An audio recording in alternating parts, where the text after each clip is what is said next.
नमस्कार बच्चों, आज इस वीडियो में हम लोग मनुष्यता पाठ पर आधारित प्रश्नोत्तर व्याख्या करेंगे। तो यहाँ पर देखते हैं प्रश्न एक, पाठ के रचनाकार कौन है? अर्थात पाठ के रचनाकार का नाम लिखिए। बहुत ही आसान प्रश्न है। तो पाठ के रचनाकार कौन है? मैथिली शरण गुप्त। दूसरा प्रश्न है, मैथिली शरण गुप्त का जन्म कब और कहाँ हुआ? तो मैथिली शरण गुप्त जी का जन्म 1886 ईस्वी में झांसी के निकट चिरगांव में हुआ। प्रश्न संख्या 3, गुप्त जी किस प्रकार के कवि के रूप में माने जाते हैं? तो गुप्त जी राष्ट्र कवि के रूप में माने जाते हैं। राष्ट्रीय चेतना से ओतप्रोत कवि के रूप में जाने जाते हैं। प्रश्न संख्या 4, गुप्त जी को किन भाषाओं पर अधिकार प्राप्त था? तो गुप्त जी को संस्कृत, हिंदी, बांग्ला, मराठी इत्यादि कई भाषाओं पर उनको अधिकार प्राप्त था। गुप्त जी की काव्य भाषा अर्थात कविता की भाषा कैसी है? तो गुप्त जी की काव्य भाषा संस्कृत निष्ठ है, खड़ी बोली है, हिंदी का मानक रूप है। प्रश्न संख्या 6, गुप्त जी की 3 प्रमुख रचनाओं के नाम लिखिए। तो आपने देखा गुप्त जी की प्रमुख 3 रचनाएं यहाँ पर हमारे पुस्तक में भी दी गई है। उसका नाम है साकेत, दूसरा है यशोधरा और तीसरा है जयद्रथ वध। उसके बाद है आगे का प्रश्न 7, गुप्त जी ने मनुष्यता के क्या गुण या लक्षण बताए हैं? तो गुप्त जी ने मनुष्यता के लक्षण बताते हुए कहा है कि सच्चा मनुष्य वही है जो परोपकार के लिए जिए और परोपकार के लिए मरे। उसके बाद है प्रश्न संख्या 8, गुप्त जी ने सुमृत्यु किसे कहा है? सु का अर्थ होता है अच्छा और मृत्यु का अर्थ होता है मौत। तो यहाँ मृत्यु स्त्रीलिंग है, इसलिए अच्छी मौत। तो अच्छी मौत का यहाँ तात्पर्य यह है कि वैसी मौत जो परोपकार के लिए आई हो, परोपकार के लिए वह मौत प्राप्त हुई हो, तो उसको उन्होंने सुमृत्यु कहा है।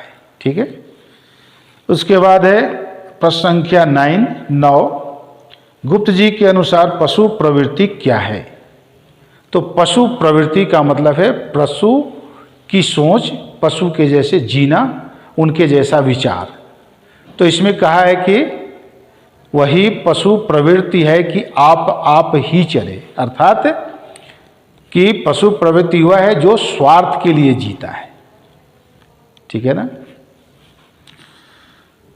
उसके बाद है प्रश्न संख्या 10, मनुष्यता कविता में किन महापुरुषों के नाम आए हैं?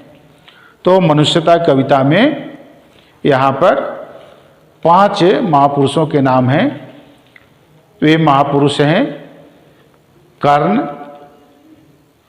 दधीची, क्षितिश, रंतिदेव और भगवान बुद्ध। उसके बाद है प्रश्न संख्या 11, त्रिलोकनाथ साथ हैं का भाव क्या है या उसका आशय क्या है? त्रिलोकनाथ का अर्थ यहाँ हो गया तीनों लोकों का मालिक। तो तीनों लोकों का मालिक हम किन्हें मानते हैं? ईश्वर को, प्रभु को, भगवान को। तो यहाँ पर यह भाव है, कवि यह कहना चाहते हैं इस कथन के माध्यम से कि तीनों लोकों का मालिक अर्थात ईश्वर हमारे साथ हैं हमें घबराने की जरूरत नहीं है। उसके बाद प्रश्न संख्या 12 मनुष्य मात्र बंधु है, इसका आशय क्या है? तो मनुष्य मात्र बंधु है का आशय है कि हम सभी एक ही ईश्वर की संतान हैं, इसलिए हम सभी एक ही परिवार के सदस्य हैं, हम सभी आपस में भाई भाई हैं। प्रश्न संख्या 13 पाठ में महापुरुषों का उदाहरण देकर हमारे लिए कवि क्या संदेश देना चाहते हैं? तो पाठ में महापुरुषों का उन्होंने उदाहरण दिया है और इसके माध्यम से संदेश देना चाहते हैं कि देखिए, आज वे महापुरुष हमारे बीच नहीं हैं, परंतु उनको जितना हम जानते हैं या लोग जानते हैं, आज बहुत लाखों करोड़ों लोग इस दुनिया में जीवित हैं, लेकिन उनको कोई नहीं जानता। अर्थात उन्होंने मानवता की रक्षा के लिए अपने जीवन को समर्पित किया, इसलिए उनकी मृत्यु के हजारों वर्ष बीतने के बावजूद आज वे हमारे बीच अमर हैं। इसलिए हमें भी ऐसे कर्मों में लिप्त होना है, ऐसे सत्कर्मों में लिप्त रहना है, जिससे हमारी मृत्यु के बाद भी आने वाली पीढ़ियां हमें श्रद्धा और आदर के साथ याद करें। उसके बाद है प्रश्न संख्या 14 कवि ने पुराण पुरुष किसे कहा है? यहाँ पर पुराण पुरुष मनु को कहा गया है, जिनको कि स्वयंभू भी कहा जाता है। स्वयं मतलब खुद, भू मतलब जन्म लेना, जो कि स्वयं जन्म लिए थे और वहाँ से हमारी मानवता की शुरुआत हुई। उसके बाद है प्रश्न संख्या 15 कवि ने सबको एक होकर चलने की प्रेरणा क्यों दी? क्योंकि एक होकर चलने से हम अपनी मंजिल की ओर अबाध गति से बढ़ते हैं और बहुत जल्द ही अपने अभिष्ट मंजिल को प्राप्त कर लेते हैं।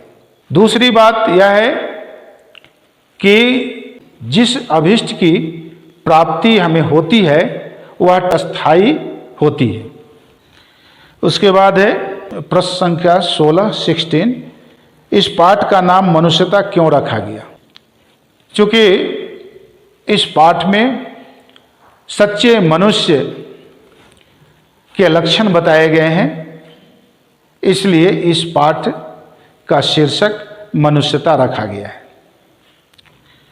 और 17 अंतिम प्रश्न, तो मनुष्यता पाठ का संदेश क्या है? मनुष्यता पाठ से हमें क्या सीख मिलती है या क्या प्रेरणा मिलती है? तो ये 2-3 तरह से ये प्रश्न आपको पूछे जा सकते हैं, लेकिन उनकी जो प्रवृत्ति होती है, उनका नेचर जो होता है, उनकी जो प्रकृति होती है वह एक होती है। तो प्रश्न के नेचर को, प्रकृति को हमें समझना चाहिए और उसके अनुसार उत्तर करना चाहिए, क्योंकि बहुत बार ऐसा होता है शब्दों का थोड़ा हेर फेर होता है ना, तो बच्चे इसमें घबरा जाते हैं कि सर ने तो ऐसा लिखाया था, इसमें ऐसा है। तो इसलिए प्रश्न के नेचर को समझना बहुत जरूरी होता है। तो देखते हैं मनुष्यता पाठ का संदेश क्या है या मनुष्यता पाठ से हमें क्या सीख मिलती है। तो इसमें मनुष्यता पाठ के माध्यम से रचनाकार मैथिली शरण गुप्त जी हमें यह समझाना चाहते हैं, बताना चाहते हैं, यह संदेश देना चाहते हैं कि मानव शरीर में जन्म ले लेने मात्र से या मानव शरीर धारण कर लेने मात्र से हम मनुष्य कहलाने का अधिकारी नहीं होते हैं।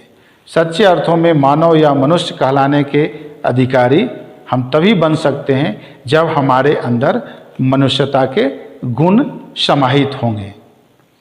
और मनुष्यता के गुण क्या हैं, उसके लक्षण क्या हैं?